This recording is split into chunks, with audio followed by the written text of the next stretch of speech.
Good afternoon, everybody. Great to see all of you. Do you know that you're here for the driver's ed class? Everybody is making sure you're in the right place. My name is Adam Edgerly, and we're going to be talking about how issues of culture and diversity affect our careers. We're going to talking about how that also affects our commitment to Christ and how all of these things kind of fit together. Many times we get in a discussion about diversity. There's a lot of motives behind it, and then from those motives we start developing what method we're going to do and how we're going to measure our results, etc. I want to start off by giving you a few premises and then talking about kind of my own background. I'm going to tell some stories. We're going to look at some scripture together, and then we're going to look at some principles that we learned from research on cultural adaptability on how we go about adapting to other cultures, especially as it relates to the workplace. So that's what we're going to be dealing with today. And just to give you kind of a background and part of my own motivation in getting into this, I came to school here at Biola and studied intercultural studies here, studied it initially to become a missionary. And on my way to becoming a missionary, I've done a ton of different jobs. So I could almost ask you to pick a job and see if I've done that. There's probably 50 of them. I can remember digging ditches, literally, to get paid that day to dig a ditch. I used to pull a truck with these little carnival equipment behind it, in the bounce houses, doing the day thing with the bounce houses. I've been a contractor where for about 12 years, actually, I worked in the building trades and became a pest control contractor, crawling under houses, doing inspections for beetles and bugs, rebuilding houses. I've poured concrete. In addition to that, I've been a marketer of computers, a marketer of software, a sales rep for a whole bunch of different types of products, and done trade shows for computer products. What else? I used to own a coffee house. In downtown Atlanta, I owned a coffee house with a couple of partners, and we sold coffee and sandwiches and danishes, and we had poetry readings and concerts and stuff at our coffee house. Today, I pastor a church called New Song Los Angeles. It meets in Culver City. The picture that you see on screen, this is not some stock photo. These are members of our congregation, and we just pulled people together and took some headshots to give a snapshot of what our congregation looks like. You may notice that these folks are from all over. Our congregation is broadly multicultural. I check it every once in a while to see if there's one group that's larger than the rest. The last time I checked, Taiwanese was the largest group, followed by African America, etc. Prior to that, it was consistently second generation Koreans were the largest group, but it fluctuates, and actually based on what I saw last Sunday, black folks might have moved into the lead. I don't know. But we have quite a mix. The first baptism we ever had at our church, there were 4 people who came forward and said they wanted to be baptized. One was a young woman from the Ukraine, one was a guy from El Salvador, another guy from South Korea, and then an African-American guy with dreadlocks down the middle of his back. These are the first people who just popped up. And so our church has been like that from the beginning. But I'm getting ahead of myself. That's one of the jobs I've done. I've been a pastor, and I've been doing that for the last going on 12 years now. I'm also a business consultant. I have a company called Culture Consultants, and I do consulting in the area of cultural adaptability. I also do executive coaching with senior executives, CEOs, sometimes vice presidents or regional vice presidents of companies. I do strategy consulting on companies that just want to be more effective at what they do, sell their products better. And the executive coaching is for any leader that wants to be a better leader. In most cases, I'm working with business leaders. For example, a person who moves from being a chief operating officer to being CEO. How does that work? How do you change and adapt to that new role? So that's the other hat that I wear. The other company that I work for, doing a lot of that internationally, is called the Awaken Group. And we work with companies in Asia, in the Middle East, and in Europe primarily. So worn a lot of hats. Other hats may come up as we go along. But in the process of doing all these different jobs, I've come to see how our relationship with Christ is relevant in the workplace and how we really need to allow God to shape the way we approach work. Also, because my area of expertise is in cultural adaptability, I've come to see how critical it is that we be adaptable culturally in order to be successful in a business environment. Another job that I've had, I was a regional director of church planting for the Pacific Southwest. So we used to plant 8 to 10 churches a year, and that was in California, Nevada, Utah, and Arizona and Hawaii. And so people would come and say, I want to plant a church. It might be any type of church. I had second generation Korean church planters and Latino church planters and African American church planters and Anglo church planters, and they sometimes want to plant multi-ethnic churches, sometimes they want to plant church within a particular group, you name it. So did that for a while. I was also a placement specialist where I helped people find jobs. I helped people who were injured on the job, who are now having to change careers to find that new job. I helped people who were recovering from drugs or alcohol or getting out of jail, or somebody who maybe had been out of the workplace for 10 years and now they're getting back into it. How do they write their resume? How do they sell themselves now in the marketplace and get back into it? Did that for a number of years. So as you can see, I'm coming at this issue of the workplace from having worked in a lot of different settings. We are talking here at SCORR about issues of diversity and inclusion, issues of race and cultural adaptability and all of this. But some may be looking at this and saying, with what I plan to do, I don't know how relevant this actually is. One of the things, I recently did a lecture at USC about cultural adaptability, and one of the things that we talked about, the demographics in the United States are shifting dramatically. This is probably the biggest shift that's taken place, or the one that we're headed into is going to be the biggest shift. But there was another shift that took place right around the end of the 90s. And first, let me tell you about what we're headed for. By the year 2040, there should be, if current trends continue, based on who's in elementary school, et cetera, how the demographics are shifting, by 2040, there should be no clear ethnic majority in the United States. In other words, there's always been an ethnic majority in the US since the United States was formed. But we are moving into an age in which there will be no ethnic majority because the collective minorities will outnumber what would have otherwise been the majority. That changes the game entirely in terms of who you're going to relate to in the workplace, but it also changes what that business culture will be like. We're going to take a look at what North American business culture is like today, and we're going to see how that is shifting and how you can be prepared for that shift. In fact, you can be out on the forefront of that, where you become an indispensable employee as the world is trying to adjust to the changes that are taking place. I remember when I went to business school, just give you my academic background, I did a BA and MA in Intercultural Studies here at Biola, and then I went and got an MBA. I thought that I was going to be preparing myself to just get in and out of countries easily, maybe closed countries as a missionary. As God would have it, I ended up getting involved in business and working as a middle manager. There's another job, actually. Worked as a middle manager for a large distribution company, managing a section of a warehouse, bringing in products from all over the world and shipping those out.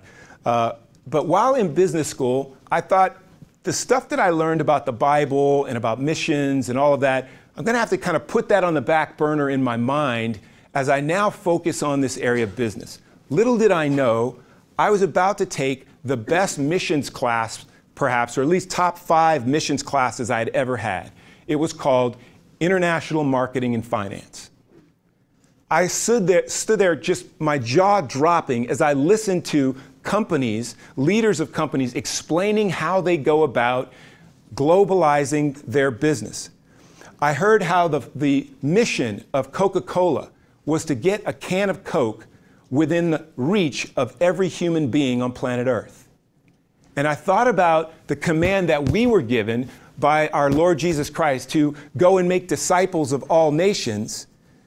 And I thought, basically, they are being commanded by the leader of Coca-Cola to go take their cans of Coke around the world while we are being told to take the gospel around the world. Who's actually winning here? Who's more effective? When I was on a mission in West Africa, in Mali, out in the middle of the desert, sleeping in mud huts, I remember watching a donkey walk by with a bunch of Coke hanging off the sides of that donkey. Coca-Cola is getting it done. They're not the only ones.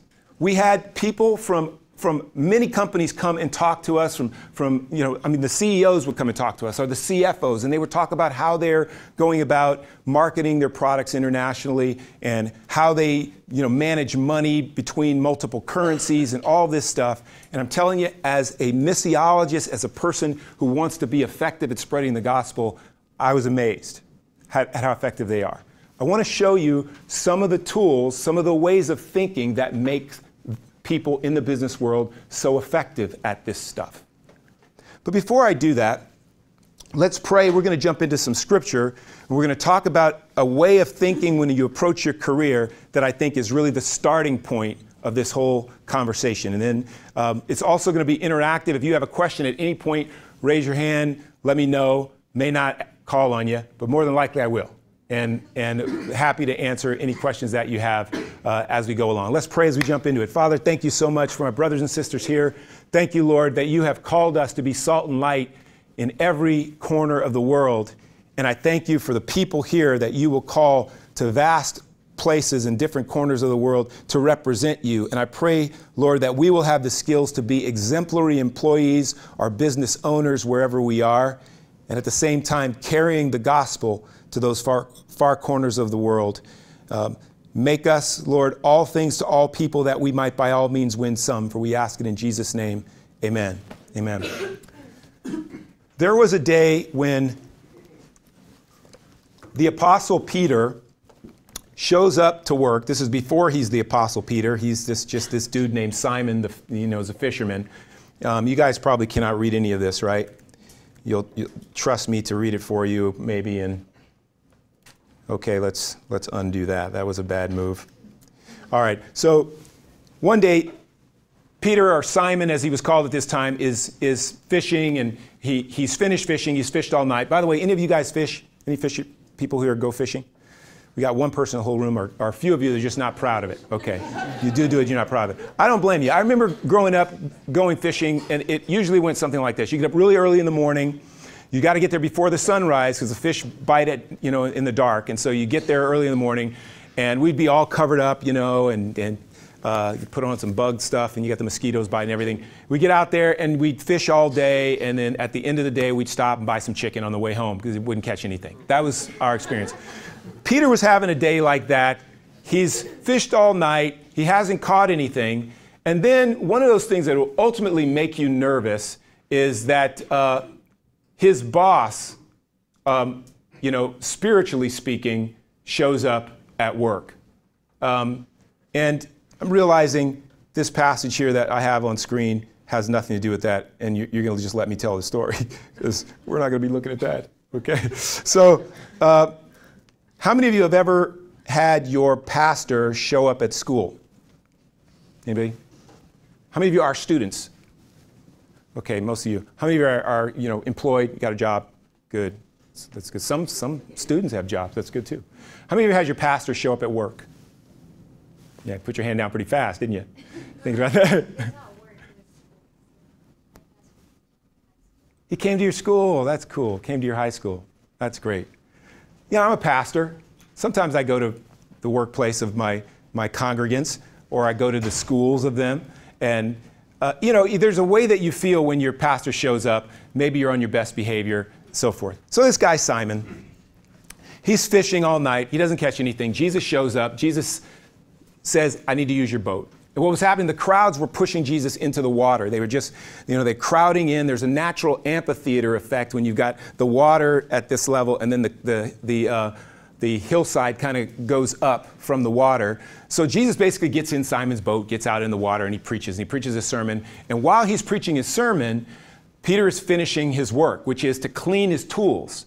I used to pour concrete, and after we would pour concrete for a sidewalk or patio or whatever, the last job, it was a very difficult job, was to clean all of these tools and get every bit of concrete off of them so they wouldn't dry on there and ruin them when we have to use them the next day. Similar with fishing, you throw the nets out there, you get all the gunk in it, and whether you caught anything or not, you got to clean that tool so it's ready to be used again for the next day. That's what Peter had been doing while Jesus was preaching. He's multitasking. So when I see people tweeting and answering email and working while I'm preaching, I don't feel as bad. Peter was working while Jesus preached. So he's done. By the time Jesus finishes his sermon, he's done. And then Jesus turns to Peter and he wants to do Peter a favor. And so he says, Peter, throw out your nets for a catch. Now I'm telling you, nothing makes you look more stupid than to tell a fisherman after he's finished cleaning his nets and it's now the burning daylight to throw your nets out for a catch. It just proves you don't know anything about fishing. And so Peter tells Jesus, we fished all night, Rabbi, and we didn't catch anything, but because you say so, I will humor you and we will throw out the nets for a catch. And I can just see his partners, James and John, feeling, resentment and even mad at Peter. Why didn't you stand up to him, man? It's crazy. So he throws the nets out. You know the story. Every fish in the lake jumps into this net. The nets start to break. He's got to get his friends to come help. He's thinking, they said I wouldn't make a success. They said I wouldn't do it. Look at me. I'm about to be great. And he's thinking he's going to hit it big in business. And maybe he even cut Jesus in as a partner. And as he's thinking about this, it dawns on him, this is supernatural. It's impossible. And he says to Jesus, depart from me because I'm a sinful man. And Jesus says to him, from now on, I will make you a fisher of men. I want you to see a couple of principles that come out of this. One, Jesus knows your business better than you do. He knows your business better than you do. No matter how capable you become, no matter how trained and skilled you become at what you do, Jesus knows how to do your job better than you do. And we have a tendency to compartmentalize our lives and to think of God is my religious life, and then there's what I do in the workplace. It's this normal way of chopping up our lives. But God wants it all. And what he was showing Peter is, I not only want to be able to show up at your job, I not only want to be able to use your means of production, your boat, but I want to be able to tell you how to use it. And when you allow me to do that, the first effect is that you will be more effective at what you do. Peter becomes a better fisherman because he obeys Jesus when Jesus tells him how to fish. That's the first effect. But the other effect is that his natural ability is transformed into a supernatural ability. This skill that you have, this understanding of how fish operate, Peter, I'm about to change all of that, and you are now going to use that to do supernaturally what you do naturally. And every one of us who are followers of Jesus Christ, we may have a million vocations. One of the reasons why I may have bored you with this list of jobs that I've done, I want to tell you that because your generation, you're much more likely to have multiple jobs than any previous generation. We don't prepare ourselves any longer for one career and expect you're going to be doing that your whole life. Many of you are going to be doing things in your career that don't even exist right now. The job function doesn't exist. There's no title for it. We had a guy who was the placement specialist at the business school that I went to at one point, and I remember talking to him as he's trying to help me find my first job out of business school.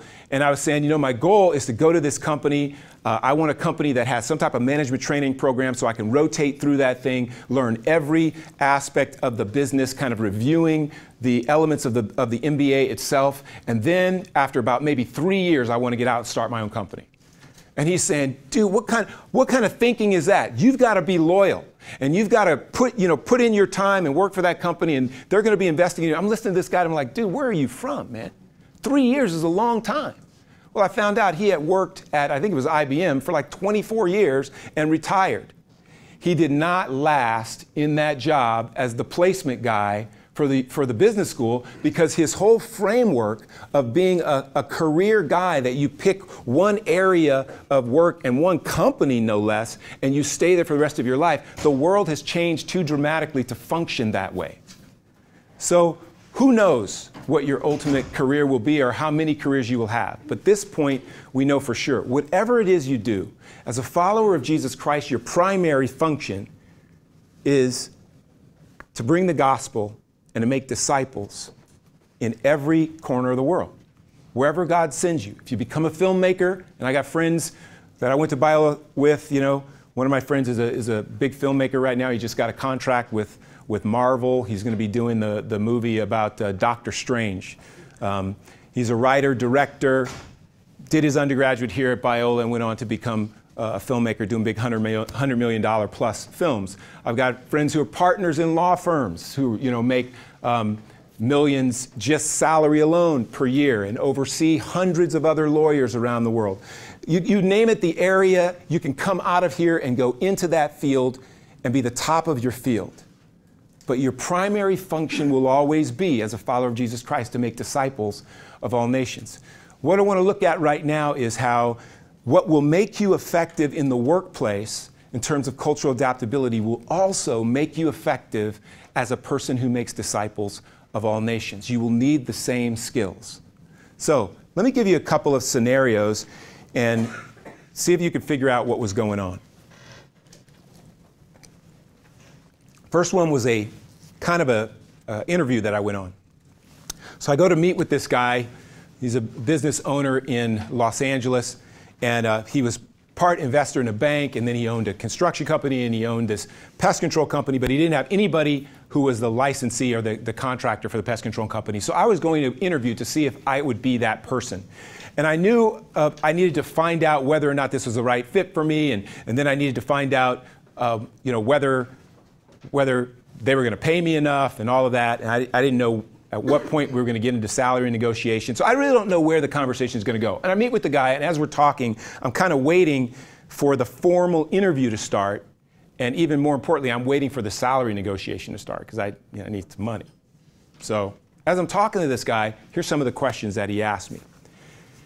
He said, how old are you? I told him how old I was. I also told him my education. He never asked that question. He said, do you have any brothers or sisters? I told him, yeah, I've got a brother or sister. He said, are you the oldest in your family? I said, no, in fact, I'm the youngest. He said, yeah, I'm the oldest in my family. And he told me his age. He was in his 50s.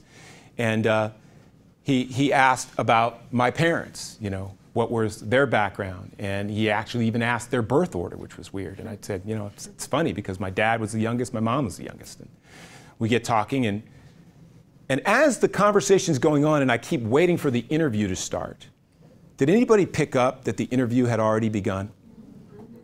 So this guy was a first-generation Korean immigrant, came to the United States. And what I found out in working with him is that he was figuring out where I fit in the pecking order based on, was I the eldest in my family? How old was I? What status does my family have in terms of the community? And he's figuring out from that conversation how much he needs to pay me. While in my mind, I'm saying, dude, I got this degree. I've been a licensed contractor and worked in this field for this length of time. He never asked any of those questions. I'm going to show you why he didn't need to ask those questions in a moment. Because his grid and how he evaluated what qualified me as an employee was a completely different grid. Here's another scenario. Person comes over here from Taiwan, comes to the United States, trying to get her dream job. She interviews at the company that she has wanted to work for most of her adult life. She investigated the company while she was still in Taiwan. She gets over here, she interviews, she nails it, she gets the job. As she's working in this company, every performance measurement they give her, every number she needs to hit, she's hitting those numbers. She's getting her work done. Meanwhile, she's becoming increasingly miserable. One day she comes to me, actually I was her pastor at the time, and she says, I'm going to quit my job and I'm going back to Taiwan. And I said, what's going on? Are they not treating you right? Or she says, no, they're not doing anything bad to me. And I said, well, is it just that the job's too hard? And she says, no, actually, I'm performing very well. And I said, well, what is it that's bothering you? She said, I find it really hard to get along with my fellow employees, and They're always doing things without me, and I don't know if I'm going to get a promotion. I get the idea that I'm not going to get a promotion, somebody else is going to get a promotion, even though I feel like I'm doing a better job. And as I'm listening to it, I realize this isn't pastoral counseling. Let me take the pastor hat off, put on the executive coach hat. Who was it that was the person who brought you in for the interview? She tells me about this guy. I said, what is the nature of your relationship with him? Has he been supportive? Yes, he checks on me regularly. I said, have you had a conversation with him about all of this? No, I haven't. I said, okay, make a lunch appointment to meet with him.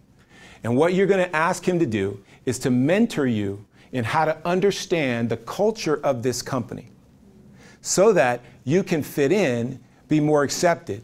Here's a survey that was done among U.S. corporations. 4 things that are important to being successful on the job. Okay? Maybe there are only 3. Here they are. We'll see if I get up to 4. One of them is make sure you do your job well.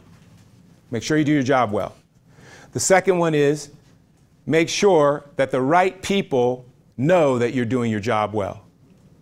And the third one is make sure that you socialize with the right people. Okay? Now, there was only 3 of them. People were asked to put those in order of importance on the job. Put them in order of importance, to rank them. Here's what the results of the survey were. Ethnic minorities ranked them this way. The most important thing is to do my job well. The second most important thing is to make sure that the right people know that I'm doing my job well. And the third most important thing is to socialize with the right people. Here's what the survey results were for white males in those same companies. The most important thing is to socialize with the right people. The second most important thing is to make sure the right people know that I'm doing my job well. And the third most important thing is to make sure I'm doing my job well. Why? Because that's an assumption. And what you need to do in order to advance in your career is make sure you have the right relationships and that those people that you have the right relationships with are very well aware of your successes so that they can point to those when they want to promote you. And people playing the game by different rules get different results. This is an example of how culture affects how you function on the job. Now, I'm not saying that that survey that I just relayed to you is the way all business works. I'm giving it to you as an example of how you can go in with a cultural grid that causes you to be ineffective at work. Let me show you how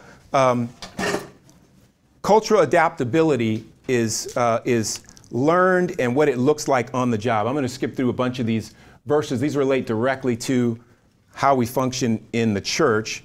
But I want to skip ahead to some of these other principles here. Here we go. Okay. I want to talk a little bit about diversity and inclusion. I mentioned that there was a demographic shift that's taking place right now where we're moving into a season where there's no clear majority in the United States. There will not be an ethnic majority by 2040. Back in the late 90s, there was another shift taking place, and it was called Workforce 2000. Business leaders were looking forward, and they were looking at the demographic trends in the country, and what they were finding is there will be such a critical mass of a variety of ethnic minorities within the workforce that the companies that were going to be successful would have to have a diverse workforce in order to maintain their market share, in order to maintain their profits, in order to break into new markets. They foresaw globalization taking place, where international markets are opened up, where trade restrictions are broken down, where manufacturing is outsourced and support services are outsourced, and the need to be able to hire and maintain a diverse workforce was going to be a competitive advantage. Now, this was a big shift because prior to this, the motive for diversity and inclusion was to comply with a government mandate. If you just go back historically about the issue of diversity, it goes back to desegregation in the United States, it was a coercive thing. It was a government mandate. The motive was compliance with the government mandate. I'm telling you that motive shifted dramatically in the 90s away from compliance with a government mandate to competitive advantage. And so the conversation while I was in business school was all about competitive advantage and how do we create a diverse and inclusive environment for the sake of competitive advantage. Just to parse terms, diversity is just who's in the room. Diversity is, do we have the right mix of people present, right? Inclusion is making that mix work. That means that the environment we create functions equally well for all different kinds of people. We don't create an environment where one particular group of people are consistently successful as the system is designed for their sake, and everybody else has to change in order to fit this other group, and those other people find it harder to succeed. Companies are trying to figure out, how do we fix that problem? How do we create a setting where no matter what your background is, the brightest and the best, the most talented will succeed here, and they will feel comfortable here? And those are two very different things. I feel like within our churches, because I pastor a multicultural church, many of our multicultural churches even, we are at the stage of diversity, where we have a bunch of different people in the room, but we have enough in common that as long as we keep talking about the stuff we have in common and we don't go below the surface, then we don't really have to create an inclusive environment. And the music and everything just kind of looks the same. You can close your eyes and you can't tell who's in the room. But inclusion starts to look at how are we different and how do we create an environment where people's differences are celebrated and the organization actually adjusts for those differences. Here's an example. Guy who is a manager here in the United States, he's going to go down to São Paulo, to Brazil. There's a problem happening with a subsidiary within the company in Brazil. And he wants to go down there and figure out why are they not hitting their performance numbers. He's going to go meet with the leader now down there. So the guy here in the US, his name's Bill, he's going to go meet with Jose and find out why is Jose not hitting his performance numbers. So he schedules an hour-long meeting with Jose. He wants to meet at Jose's office. Jose's like, no, I know the perfect cafe. We can meet at this cafe. He's like, fair enough, we'll meet at the cafe. He gets to the cafe, he's sitting there. He's been there for 15 minutes and there's no Jose. Finally, 20 minutes go by, still no Jose. Right around 25 after, in walks Jose and Maria is with him. Now, Maria is the regional manager. Jose manages the area that Bill is really interested in, but Maria is his boss, okay? The two of them come in together and they're laughing and joking, and they come up to him and they say, hey, have you had a coffee? Would you like a coffee? And he's like, yes, I've already had my coffee. And they're like, well, we're going to go get an espresso and we'll be right back. So then they go get their espresso and they come back. They ask him again, are you sure you don't want us to get you anything? No, you're fine. I'm fine. Let's get on with the business. By then, you're 25 to 30 minutes into it. They get talking. He starts asking Jose questions about what's going on in the company. And every time he asks a question, Jose looks over at Maria and Maria answers the question. Problem is, Maria is his boss, so she understands things at a very high level.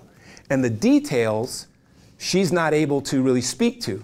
So Bill keeps asking Jose about more detailed questions, and Maria, as best she can, kind of gives the overarching answer. At the end of the day, the meeting's over, Bill's got to leave. He feels like he never really got down to what was going on, and he felt like Jose was dodging him the whole time because Jose really didn't answer the questions directly. Maria did most of the talking. He gets back to the office in the United States. He writes a report about how bad that meeting went. Now, the interesting thing is Maria and Jose also wrote a report about how bad that meeting went. What happened? Can anybody explain to me what went wrong here?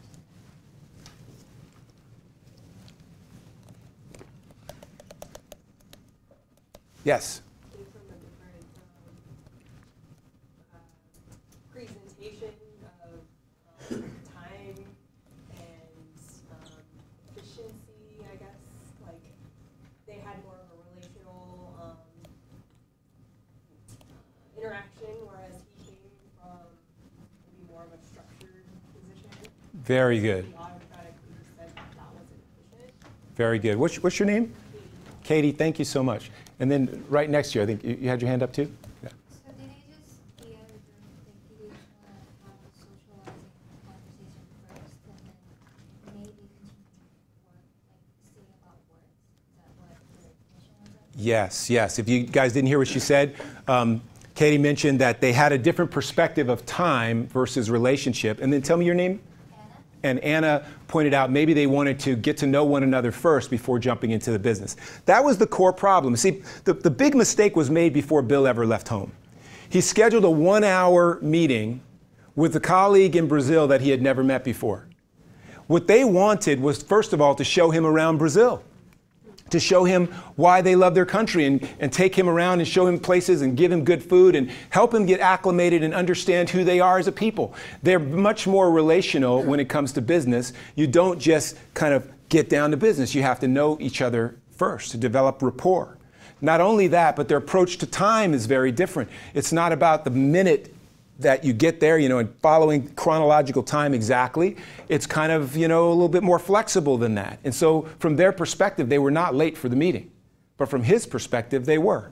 And from their perspective, he didn't allow enough time for a meeting anyway. So it was a complete disaster, and the whole problem was a lack of cultural understanding. So diversity means you get everybody in the room, the wide enough group in the room. Inclusion means that we figure out a way to make this mix work, where we understand one another well enough and we respect the differences of each person.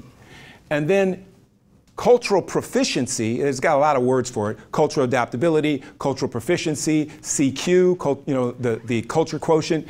All of these are describing the same thing, which is how to make the mix work. We not only got it to work, but we figured out how we got it to work, so that now we can do this deliberately. We can make sure that all of our employees, all of our managers understand the principles of how to create this kind of an environment and how to be culturally adaptable on purpose. And that's what I want to talk to you a bit about today, to give you an introduction to that. So this is a conversation with a guy who has a unique background, and we're going to talk about this guy. When you meet somebody, you might walk up to them and say, "Where are you from?" And how many of you can answer that question really quickly? Where are you from? How many of you, it might take you a minute? Yeah, a few of you. Here's why it might take a minute. So a guy walks up and he says, "Hey, where are you from?" The response, "I'm from all over the world." Okay, wise guy, what country are you originally from? Well, I'm from South Africa, Sweden, Indonesia, Australia, Germany, and America. So you're from South Africa? Not exactly, but I'm tired of explaining, so I'll just pretend I am. There's a group of people, there's lots of names for them. Some people call them cultural nomads. Some people call them third culture kids. There was an anthropologist named Ruth Useem who was studying the children of diplomats, the children of international business people, the children of missionaries, and she found that they had some common patterns of behavior and thought, and she came up with this term, third culture kids. And there's been all these longitudinal studies on these third culture kids. How do they behave? How do they think? They tend to get married later in life. They tend to gravitate toward international careers. They tend to gravitate toward other people with international backgrounds, etc. They may have emotional adjustment issues and so forth. But the descriptive research that Dr. Useem and others had done early on gave way later to prescriptive research. What people began to discover is these kids are really the leaders of the future, because they have had an experience that shapes them to deal with a global economy better than the average person. So now let's study them to find out what makes them so effective at adapting to other cultures, and can we deliberately create that kind of experience for people who didn't grow up that way. If you look at the President of the United States today, there was a big celebration about him being the first African American president, and I think that's legit. But he's really the first third culture president. Here's a guy who his grandparents are basic middle America white folks. That's the home he grew up in, his mother's parents. His dad is from Kenya. He spent part of his childhood in Indonesia with an Indonesian stepfather, et cetera, and then he comes back to Hawaii and so forth. So looking at him just based on taxonomy, you look at the guy and you say he's black. So he's classified as African American. But underneath, he's also Indonesian. He's also Kenyan. He's also white American. And he understands this principle of adaptation innately. So a lot of people have a hard time figuring him out because he nuances his behavior. And I'm not talking about whether you like his politics or not. I'm just talking about the phenomenon of having a different kind of president, a person who thinks a different way. Well, here's what happens and how a person becomes third culture. This is probably not that easy to read. You've got culture A, the orange one over there, and then you've got culture B, the green one. And then as you try to figure out how to relate culture A and culture B, you get a smattering of other cultures thrown in there, and you end up creating this third culture in the center, which is the culture of adaptability. It's the ability to read the cues in the room and know what the rules of the game are. Here's an example. Apostle Paul, if you look at Acts chapter 16, the Apostle Paul had a normal way of preaching the gospel.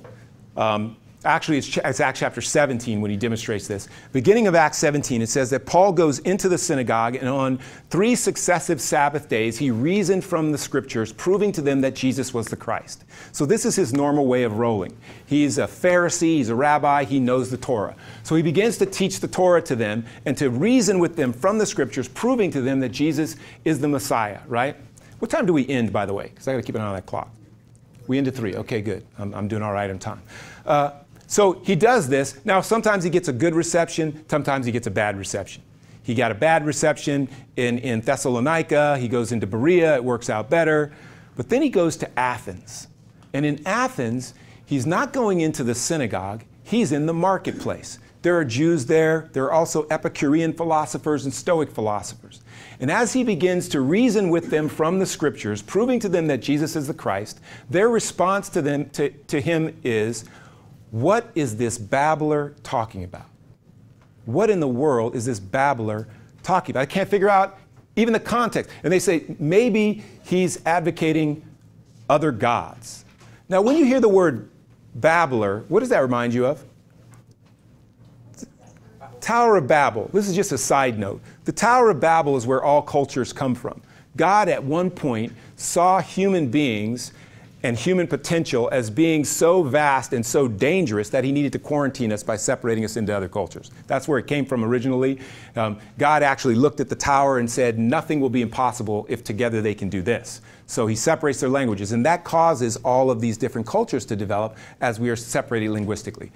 Back to the story. So they tell Paul, look, what is this babbler talking about? But then they say, you know what, we want to hear you again. You've got some really strange ideas. We want to hear these new ideas. They invite him to this forum called the Areopagus. He goes to the Areopagus, which is where people kind of chop up new ideas and talk about new ideas. By the way, where do they do that here? In our culture, where do people just kind of debate new ideas? There's no one answer. Yeah, the university certainly. This is supposed to be a setting where we debate new ideas. For that matter, we're debating it on Twitter. We're debating it on Facebook, and we're debating it all over the internet. We debate it in the coffee house, and there are numerous public spaces where people gather to talk about new ideas.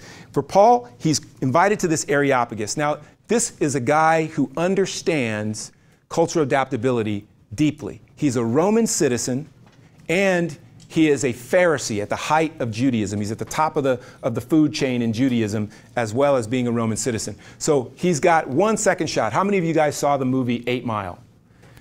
Where are my Eminem fans? Can anybody just if we give you a beat, can you just sing the song? Anybody? No? You're pretty good at it? You're pretty good at it? All right. Okay, I'm definitely not going to do it for you. But I know one thing he says you got to lose yourself in the music. The moment you own it, you better never let it go. You only get one shot. Do not miss your chance to blow, because opportunity comes once in a lifetime. I'm telling you, that is the most inspiring, especially when you get that beat under it, So. Remind me, note to self, play that song for the next presentation. Now, the irony of that song, though, is he's saying you only get one shot. But if you saw the movie, that was his second shot. He went on stage and choked. And now he's about to get another chance, and that's what he's singing about. That's what happened to the Apostle Paul. He preaches the gospel in Athens, and he chokes because he keeps going back to the Torah. So he gets up the second time in Athens, and he looks at this statue, and he's just saying, I got to use the environment. And he sees this altar to the unknown God, and he builds his sermon off of that. I see you guys are really religious. You even have an altar here to the unknown God. This God that you worship is unknown. I'm going to tell you about him. Now, here's the cool thing. The Apostle Paul knew the story of that altar. That altar went back to an experience that had happened generations earlier in Athens, where there was a plague that broke out, and they were praying to all these different gods to try to get it to stop, and they couldn't get it to stop. So they went and got this guy named Epimenides, who was like the equivalent of a prophet within the Greeks, and he tells them, okay, here's what you do. Get a whole bunch of different kinds of sheep, send them out to graze, and then if they sit down and they don't eat, then those are the one that the God has chosen. So set up altars wherever they sit down and sacrifice them, whatever kinds of sheep they are, and that should stop it. They did that, and it stopped. Sure enough, some of the sheep did not graze, which is bizarre. They actually just sat down. And the ones that sat down, they're all different kinds, offered them in sacrifice, and then they set up altars right where they had offered those sacrifices. They left those altars, and the plague ended. So then they go back to Epimenides and they're saying, how do we honor this God? What should we call him? What name should we come up with? And he says, he hasn't given you his name. It would be dishonoring for you to come up with a name. So they put to the unknown God on these altars. And a generation later, most of them were broken down, but some of the elders that remembered the stories preserved one, and that's the one that Paul saw. And Paul knew the story, and we know he knew the story because Paul quotes Epimenides in the New Testament. So Paul is pointing to this altar, and he's basically saying God has been operating in your culture, in your background, and I'm going to tell you about the God that you worship as unknown. He says, you know, he created the whole world, and he decided where people would live and all of this, and he's kind of ignored sin in the past, but now he's going to judge everybody at one point by the man whom he's chosen, whom he raised from the dead. And we shouldn't think that he's like idols and all of that, because in him we live and move and have our being. We are his offspring, as some of your own poets have said. He drops lyrics to 2 of their poems on the fly, and he didn't have the internet. He had it memorized. He had it memorized.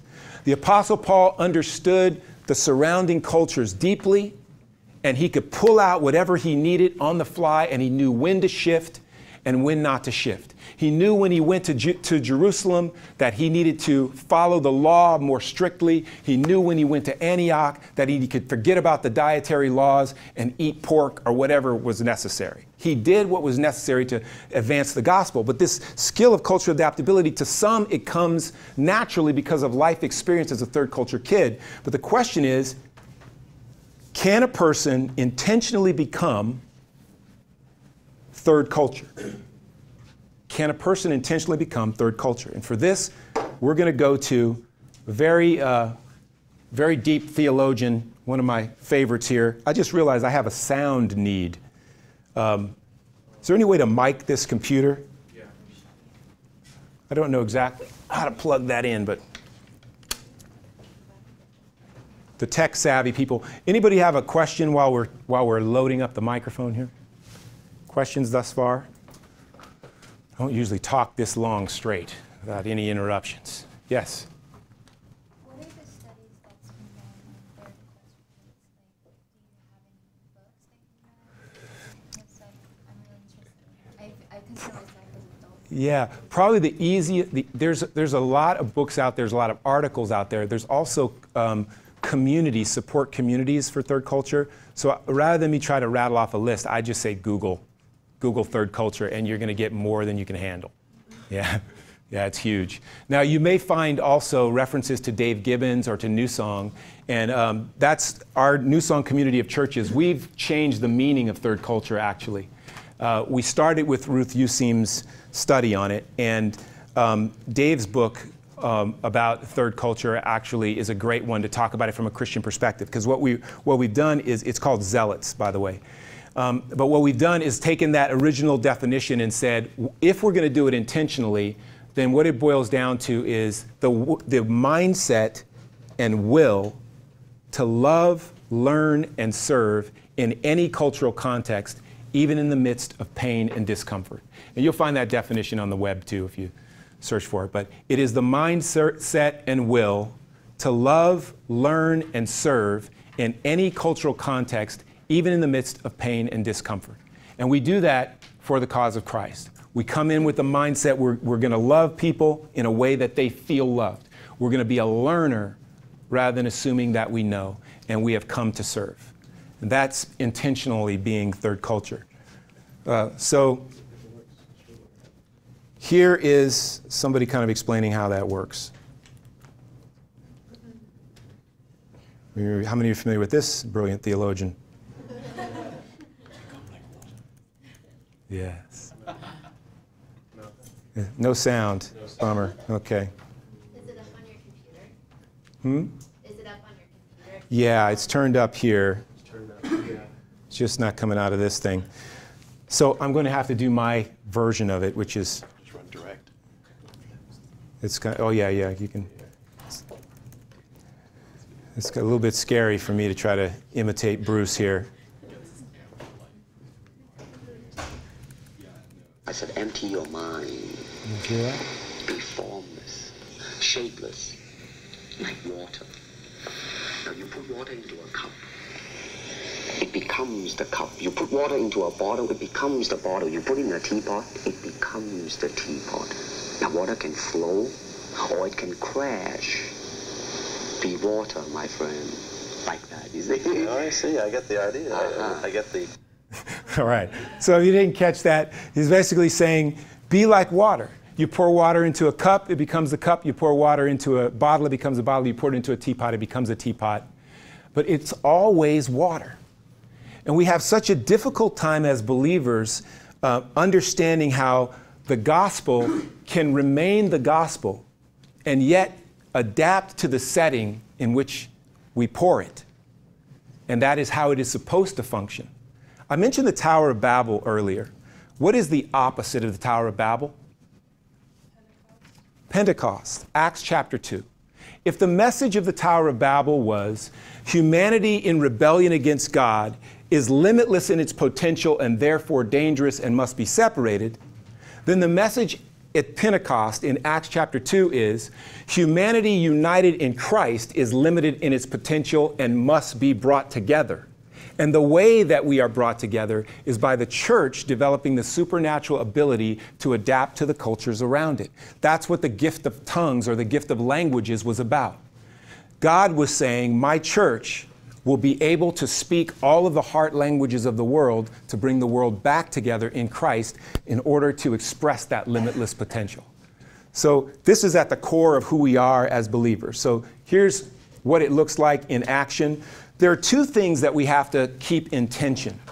And those two things are commonalities and difference. Commonalities and differences. We need to recognize that there are commonalities, because if you don't, you get fragmented. But if you put too much of an emphasis on commonalities, you get conformity. Too much of an emphasis on commonality is conformity. Everybody has to do it the same. Everybody's the same here. That's how we're fair. We're going to be fair because everybody's going to do it the same. If you put too much of an emphasis on differences, you get totally fragmented and there are no rules that apply to everybody. So this has to be carefully negotiated and figured out. How do you create a setting where there are some things that are standard? We have a common vision. We have a common goal. We're headed in a certain direction and we have values that we all adhere to. But we're going to change our methods based on who the person is and based on the setting that we operate in. We can drop into any situation and get it done and keep our core essence. That's how the church operated when it first started, and that's how companies that are effective at this, that's how they do it. So when we get the right balance of commonality and difference, instead of having conformity or fragmentation, what we end up with is focus. The commonality gives us focus. We know what we're going after. We know what our core values are. They're the same across the organization. And when it comes to difference, we get innovation, because we will allow people to go off and do things independently and do them in different ways that we hadn't thought of, and we'll even respond to that. Where do we see that in the Bible? You look at Philip. He was given a job description. And if you're going to be effective in the workplace, in most cases, if you're going to excel, you will go beyond your job description. That's how you become indispensable within the company. So Philip's job description was, hand out the matzah soup. That's your job. Make sure the widows get fed Philip, you and Stephen and those other 5 guys, you make sure that all these widows get fed and that the Hebraic widows don't get all the food and then the Hellenistic or Greek widows get left out. So you make sure that this is done fairly. They were dealing with an issue of ethnic discrimination, an issue of cultural discrimination and injustice, and they did it by appointing these leaders that were all from a Greek background. One of them wasn't even Jewish, but they just told them, hey, hand out the food in an equitable way. What happens? Stephen gets off preaching in the middle of the street, becomes the main spokesperson for the church. Persecution breaks out. Stephen gets killed as the first martyr. Everybody runs for their lives. They're preaching the gospel wherever they go. Philip goes down to Samaria, launches a church plant in Samaria. No permission, was not told to do it, didn't ask. Just went and launches a church plant in Samaria. Peter and John have to drop everything to go to support him. And that thing just takes off. Next assignment, he's running up alongside of a chariot of the treasurer of all of Northeast Africa and sharing the gospel with that guy and baptizing him. And he's not even one of the 12 apostles. He's a guy who hands out sandwiches. And he's baptizing this executive from this foreign country. And as far back as we can trace, Ethiopia is the oldest Christian nation in the world.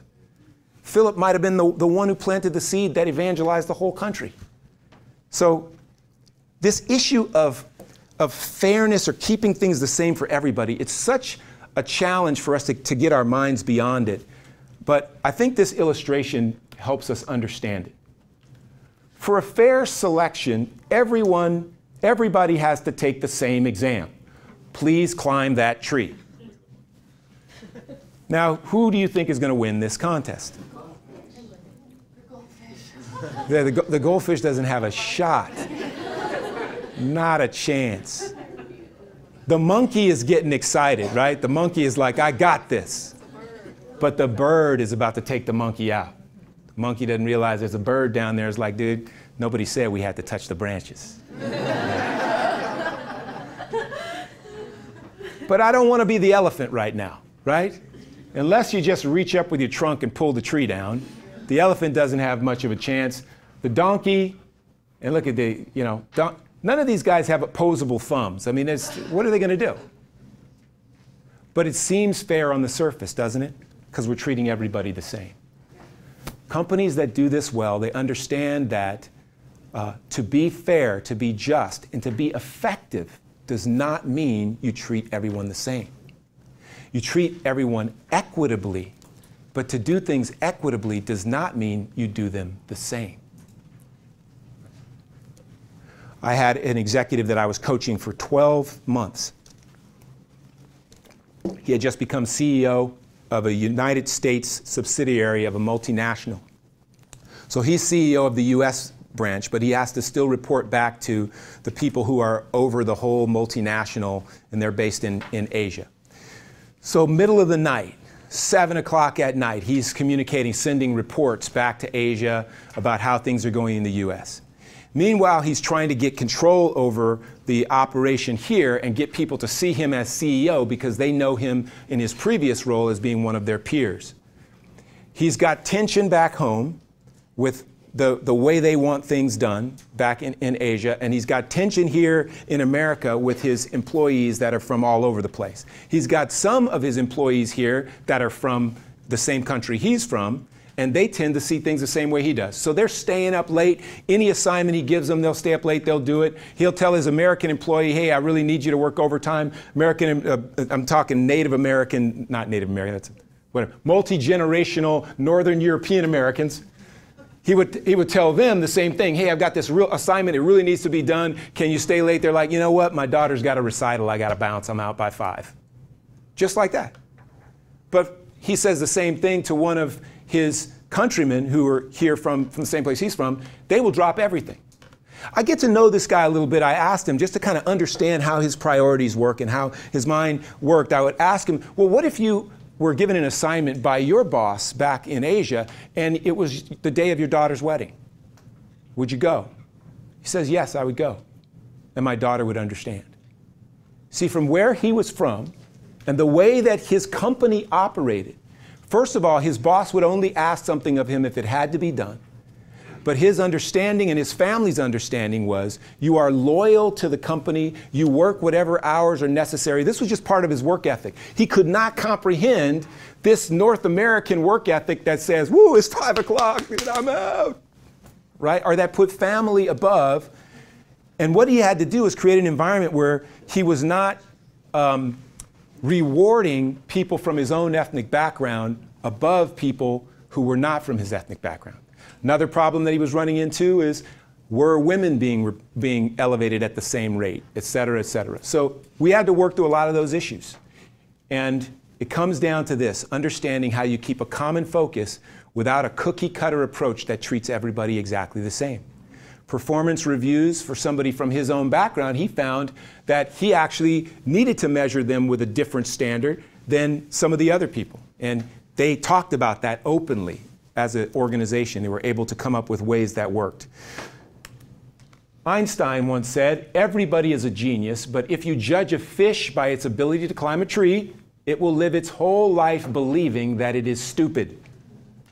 We need to identify our own unique genius, find a setting in the work environment where you can express that to the fullest, and let God be glorified in what you do best.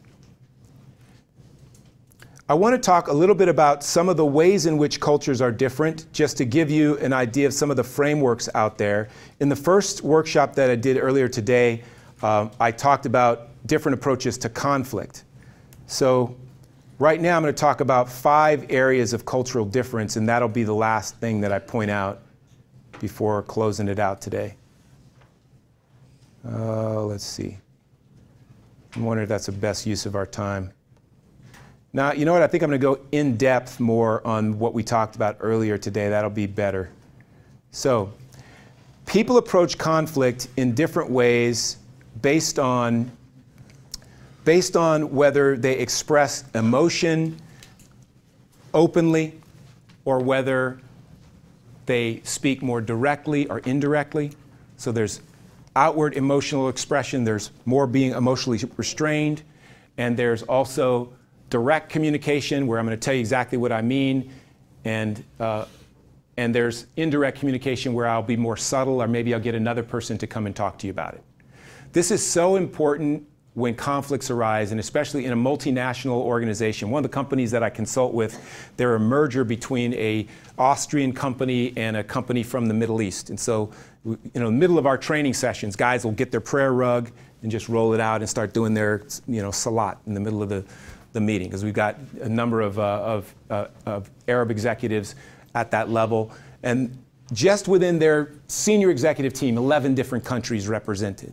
To get them to play well together and to get all these multiple facilities around the world to work well together, they have to understand cultural differences. And conflict is one of the clearest places to see it. So let me just show you really quickly. I actually showed this slide in the first session, but I'm going to show you again for those of you that weren't there, and I'll just go through it faster.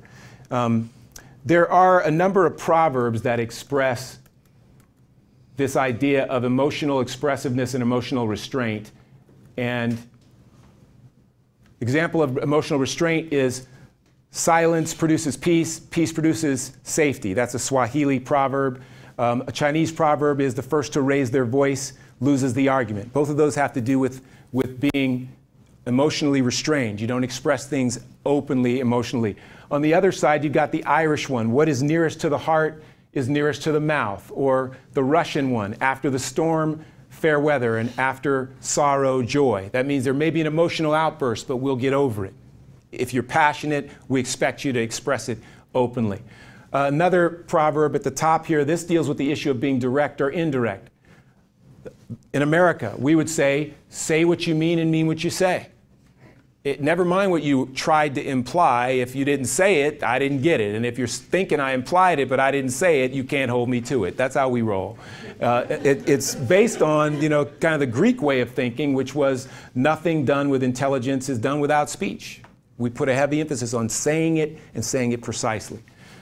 Japanese, more indirect way is hear 1, understand 10. That means most people are not going to come out and directly tell you. So when you hear one person, they may represent a group that has sent that person as a liaison to communicate to you. Another one, an Arab one, and this is my favorite, is It is good to know the truth, but it is better to speak of palm trees. Love that. It's saying, yeah, there's an issue here, but it's better for us to just kind of function around it. We don't need to talk about it directly. We can address it indirectly. So, given these different styles, this is kind of how you go about doing some consulting stuff. I'm skipping through that. Or actually, I need to skip through all of this stuff, even though the diagrams look cool.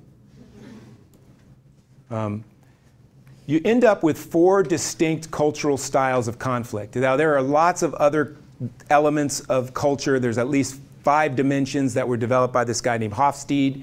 Some researchers actually here at Biola, Sherwood Lingenfelter and Marvin Mayers, developed a 7-point paradigm of culture, and that's found in their book entitled Ministering Cross-Culturally. They define culture with these 7 different elements. Gertz Hofstede uses 5. I like Hofstede because there's a lot of material and a lot of research out there. You can even get an app for your phone with Hofstede's dimensions on it, dimensions of culture. But we're going to focus, because of time, on conflict styles, cultural conflict styles, because it'll show you how this can affect your work environment. So here are the 4 distinct styles of conflict. There's the discussion style, the engagement style, the accommodation style, and the dynamic style. And these are all based on how much you express emotion and whether you communicate directly or indirectly. If you are dealing with direct communication that is emotionally restrained, I'll tell you exactly what's on my mind, but I won't express a lot of emotion. That is the discussion style. That is the primary style of American corporate culture. You express it directly, but it's not very emotional. The accommodation style is indirect and emotionally restrained. So I'm not going to tell you exactly what's bothering me. I'll be subtle about it. I may use an innuendo or hint at it, say it very politely and roundabout, and I won't show a lot of emotion. But the situation might be quite serious. And that's the accommodating style. The engagement style is both direct and emotionally expressive. And that's like, what the, is going on here? How about you shouting? I had a boss one time walked in. He didn't like how I had handled this case when I was a placement specialist. He walks into the office with a stack of files and just throws them to the floor. Bam! Big loud thing. And he's like, what the blankety blank have you been doing on these files? Now, I knew the guy. And I knew that he was just trying to let me know how important this was. He was very direct, and he was very emotionally expressive. And I got the message, right? Now, there's also the dynamic style, which is very emotionally expressive, but it's also indirect. So there may be a lot of sarcasm in what is being said. It's not said directly, but you can tell the person's very upset, they're very passionate, or they may complain very loudly and very passionately, but not to you, to somebody else that you know that they hope will come and tell you. That's the indirect. Okay, so here's what these look like. There's some places, I have a list of places where these are common, and that isn't as important, but one to know is North America and North American business culture especially, is very much discussion style. But I want to talk about the strengths and weaknesses of each one, because what we have a tendency to do, especially in the church, is we tend to think of some cultural things as good and others as bad. And by that, I mean one culture is good and the other culture is bad. Within every culture, there's both good and bad. But I want to show you what the discussion style looks like to the person who uses it and to other people who are on the receiving end of it. If you are a person who uses a discussion style, then you will see your own strengths as being that you confront problems. You get after it, man. Confront problems, you elaborate your arguments very clearly, and you maintain calm. You're able to do this without losing your cool. Again, that style tends to be rewarded in American corporate culture. However, the weakness of that by people from other cultural backgrounds is they will see that you have difficulty reading between the lines. If somebody doesn't come right out and say something like hitting you in the head with a 2x4, you don't get it. Or you appear to be logical but unfeeling. You can talk about something that's so important and it doesn't seem to affect you emotionally at all, and that makes you look very, very untrustworthy. Like, how can you not care about this? How can you not show any emotion or passion? And the last one is that you appear to be uncomfortable with emotional arguments. When other people show emotion, then that seems to make this person feel uncomfortable. So you can see there's a strength and a weakness to it, depending on who you're communicating with. Next group of people, those that are using the, got too much animation going on here. Those that are using the engagement style. With the engagement style, the perceived strength is provides detailed explanations, instructions and information. All the information is there. Expresses opinions directly and shows a lot of feeling. Wow, seems like a lot of strengths, right? But to other people, it appears that this person is unconcerned with the views and the feelings of others. As they're expressing themselves, they don't realize they might be upsetting somebody by being so direct, or, you know, in confronting a person publicly, or saying it with so much passion that other people get scared. There was an argument at our church between these two women. One of them, one was actually, when I think about it, she was Taiwanese, and the other one was African American. So the African American woman was basically shouting at the Taiwanese woman, and the Taiwanese woman just burst out crying and ran away. And I found out later that there had been attempts on the part of the Taiwanese woman to resolve the conflict through mediators, and then this other one, the African American woman, confronted her publicly and embarrassed her. And so the whole thing was really a conflict of styles. The actual issue that they disagreed on wasn't even that big. But the style in which they engaged the argument made it so much worse, because they were coming at it from completely different perspectives. And what made the African American woman so angry was that she heard that the other woman was talking about a problem that they had and not coming to her with it. And I had to sit down with the two of them and explain to her the reason she didn't come to you with it is because she loves you and she respects you. She was trying to keep you from losing face. And you did the exact opposite for her, you know? And so it's, yeah, so this person who uses this style, depending on where they're operating, other people might say, hey, you don't care about other people's feelings. Or you appear to be uncomfortable with the viewpoints of other people because it always causes you to get emotional. Or you appear to be domineering and rude and out of control. Well, let's look at the accommodating style. Surely that's the best one, right? The accommodating style considers alternative meanings and ambiguities, reads between the lines, picks up subtleties. My wife is great at this stuff. Picking up the meaning below the meaning, the body language of people in the room. People tend to be very good at that if they're coming from this accommodating style.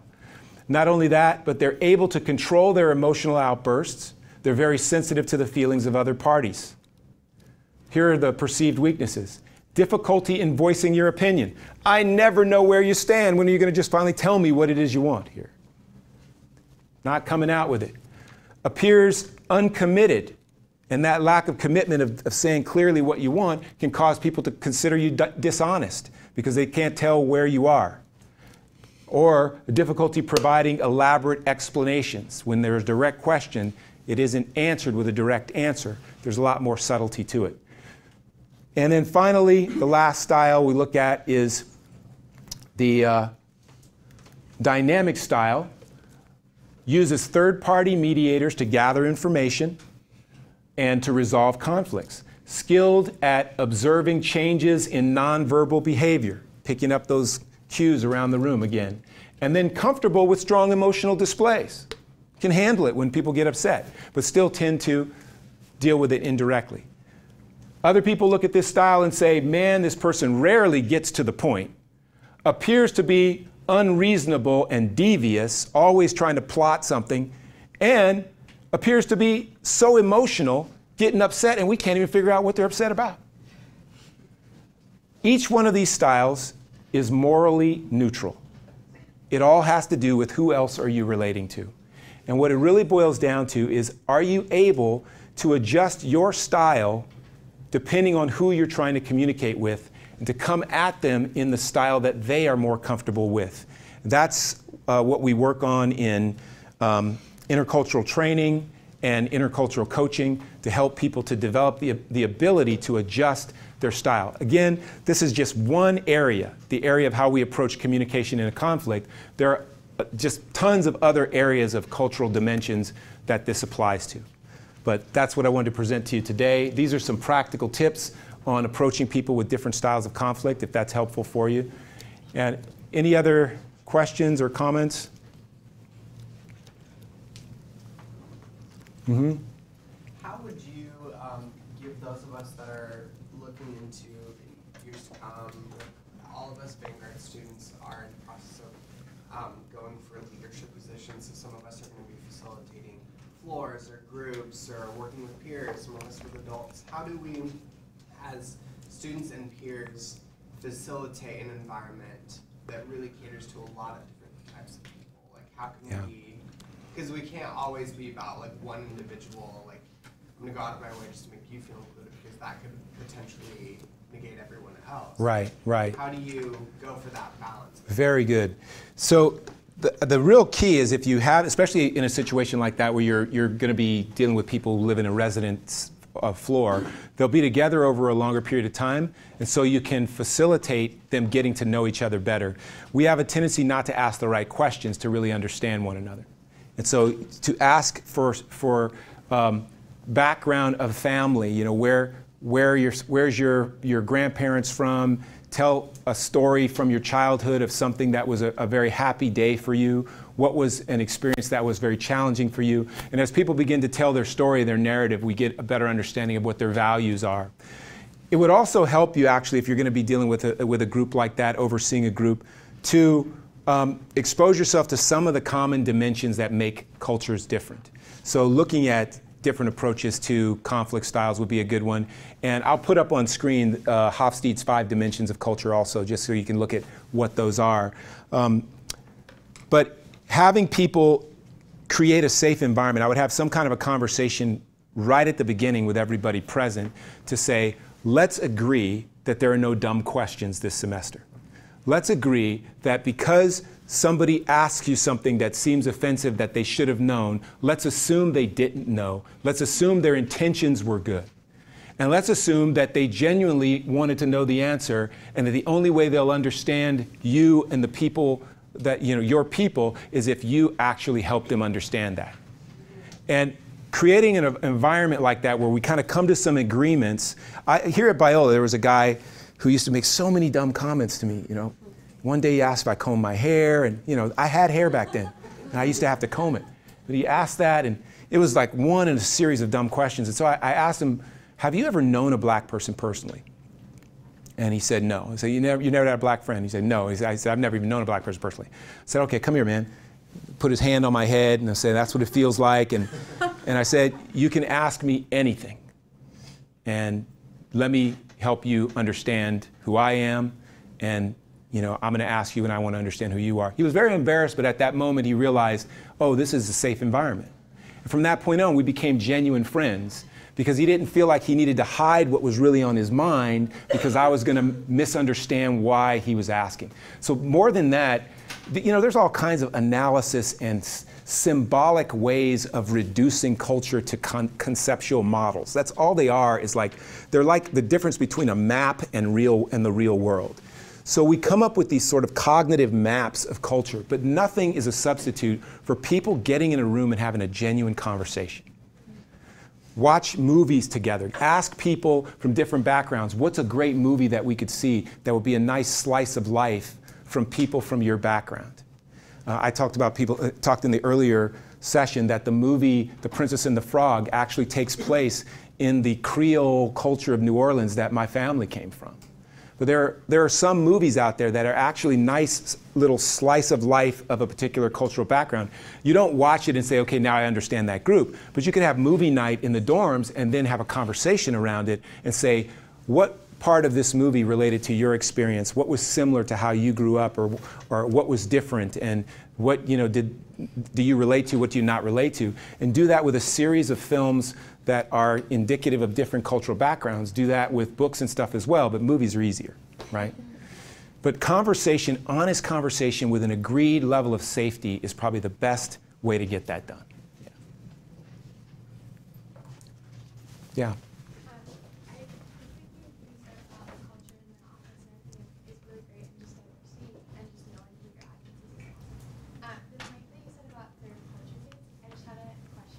Mm-hmm. I come from a multicultural home. My dad is very white. I was from a small farm in Missouri, and my mom's from India. So coming from my house, I personally understand what it means to live in different cultures, and I was taught that through my mom. And it wasn't like a sit down where it's like my mother told me all these things, but it's just slight cues or things that I picked up on going to India or visiting my grandmother. But I don't know, just was curious, like, how applicable would it be to teach? I don't think you could ever teach somebody the things that I learned. Like, there's like 21 years of just life, of like living with different cultures. I'm just curious how you would see that, because you said there's like a program, like, with taking third culture kids and studying them and figuring out a way to teach that to others, because even my dad, who's been married to my mom for 30 years, he still doesn't know, like, all the things that you need to know. Yeah. Because he didn't grow up that way. He grew up very differently. I'm just curious what you think of that really helpful. Tell me your name. I'm Kyla. Hi, Kyla. Thank you so much for sharing your story. So those of you who couldn't hear, Kyla grew up in a family where her dad is very white from Missouri and mom is from India. And there's stuff that she knows growing up in both of those environments and going back to Indian stuff, but still, even her dad doesn't understand the Indian side as well as she does. And how do you teach that? How can anybody ever really learn that? The truth is we're limited in our ability to learn it, but once we get intentional, we have the ability to learn it. And the way that we do it, even your experience, what your experience is likely to guarantee is that you will be integrated in your understanding of these two cultures, of your parents. But it still doesn't guarantee that you will have that ability to adapt to yet another culture if you just walk in. You'd be more likely to, though. Because of you having to navigate between those two worlds, you'd be more likely to be able to pick up the cues if you just ended up in Manila somewhere, right? Or in Africa. So what we do in teaching a person to become adaptable like that, we use a lot of symbolic structures to kind of create categories of difference. And that's what this is here. This is an example. This is Hofstede's dimensions. So we talk about power distance. What are the things you need to look for when you're looking at one culture versus another? Does this culture tend to think of everybody as the same, or does it tend to think of some people are worthy of higher status? So it gives you a way of seeing what's different. That's one category of how people can be different. Another one is individualism. In America, we're very high on the scale of individualism, one of the highest in the world, which means that other groups of people will tend to think collectively, and they'll think about the benefit of the whole group versus just the individual. By the way, these workshop evaluations are going around, and please take the time to fill that out, if nothing else, so we know how we can improve this. If you grab one and pass it around and fill those out, we'd really appreciate it. Just whipping through this, another area is masculinity versus femininity. It's whether there's a heavy reward for people being more aggressive or being more conciliatory, etc. Uncertainty avoidance. Do you tend to be very cautious, or do you tend to take a lot of risks? U.S. would tend to be more risky. Other cultures more risk averse, more uncertainty avoidance. Do you tend to think long-term or short-term? And then the last one is, do you tend to view indulgence as a good thing, living for the weekend? Or do you tend to think of, with more restraint, that it isn't good to just do things for pure enjoyment all the time? We need to be focused more on being disciplined and looking out for the benefit over time, as opposed to trying to work toward having a time of enjoyment as the goal. So these are 6 dimensions. The 6th one is actually new. Hofstede and his team developed that understanding a little bit later, but there's a ton of research going back to the 1950s on these 5 dimensions, and you can find those by looking up this guy, Gertz Hofstede. Thank you so much for your attentiveness. We covered a lot of stuff today, and hopefully it made you curious to look into this more, so that we can say, like the Apostle Paul, I am all things to all people, that I might by all means win some. Amen? Biola University offers a variety of biblically centered degree programs, ranging from business to ministry to the arts and sciences. Visit biola.edu to find out how Biola could make a difference in your life.